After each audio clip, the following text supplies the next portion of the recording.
You might be wondering how to distinguish what looks like common sense from what counts as sociological knowledge when answering UPSC questions, and whether relying on everyday intuition is enough for a clear answer. By the end of this video, you will be completely clear about the difference between common sense and sociology and how to use that clarity in your answers. We will keep things simple and build the idea step by step, starting from what common sense actually means in everyday life. Common sense is the basic, taken for granted knowledge people use to get by, like quick judgments and familiar stories about why things happen. Common sense works like a simple map that helps you navigate routine situations. But the map often leaves out roads and bridges that matter in bigger crises. Sociology, on the other hand, is more like a careful survey of the whole landscape. It asks where the roads lead and why they were built that way. Sociologists do not stop at surface explanations. They look for patterns, structures, and underlying causes that ordinary observation can miss. For exams, remember, common sense gives a plausible answer. Sociology gives a tested and evidence-based explanation. Let me show this with a concrete example you might use in a paper. Why do women do more unpaid household work? A common sense line might say it is because of biological differences or old traditions, which sounds reasonable at first glance. A sociological answer examines socialization, power relations, institutional arrangements, labor market structures, and historical processes like patriarchy to explain persistence and variation. That sociological framing helps you link micro behavior to larger systems. And that is what gains marks in UPSC answers. Now let us break down the main differences in small parts so you can remember them easily. First, observation and depth. Common sense relies on immediate, surface-level observation, while sociology seeks deeper patterns and root causes. Second, reason and evidence. Sociology uses systematic methods, data, and logical argument. Common sense often depends on anecdote and intuition. Third, assumptions versus tested knowledge. Common sense accepts unverified beliefs, while sociological findings are provisional and tested against evidence. Fourth, objectivity versus intuition. Sociology aims for objectivity through sampling, comparison, and reflexivity, whereas common sense is shaped by personal experience and cultural position. Fifth, orientation to change. Sociology often critiques and questions social arrangements, but common sense can legitimize the status quo by reproducing familiar explanations. Sixth, reflective practice. Sociologists examine the limits of their own ideas, while common sense usually accepts ideas without self-critique. Seventh, systematization.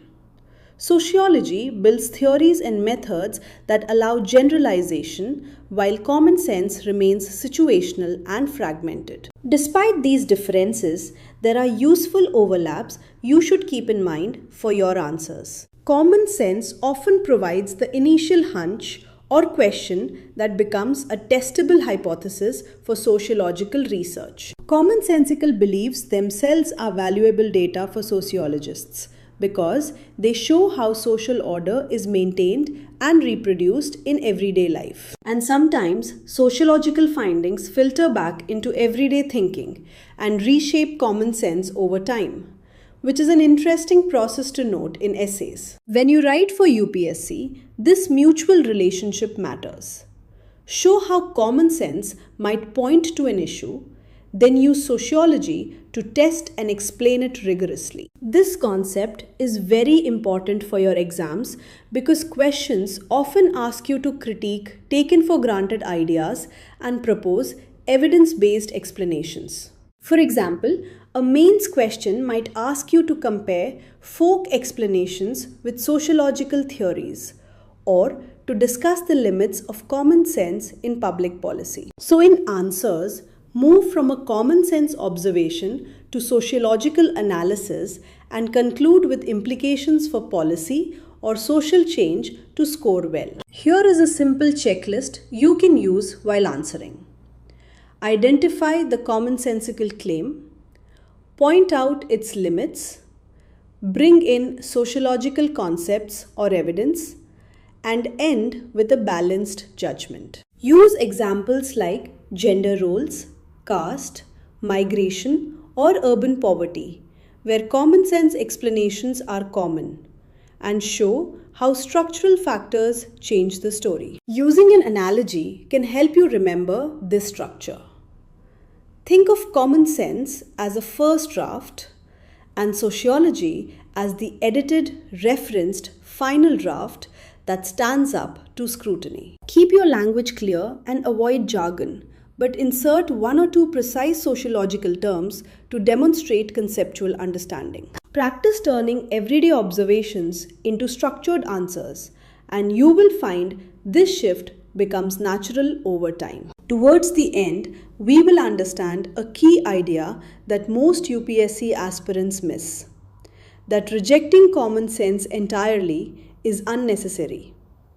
Instead, refine it using sociological methods. That means you should not dismiss everyday insights, but treat them as starting points for critical analysis and evidence-based explanation. In short, common sense gives the question, sociology gives the method and evidence, and your answer should combine both carefully. Quick recap. Common sense is immediate and intuitive. Sociology is systematic and reflexive.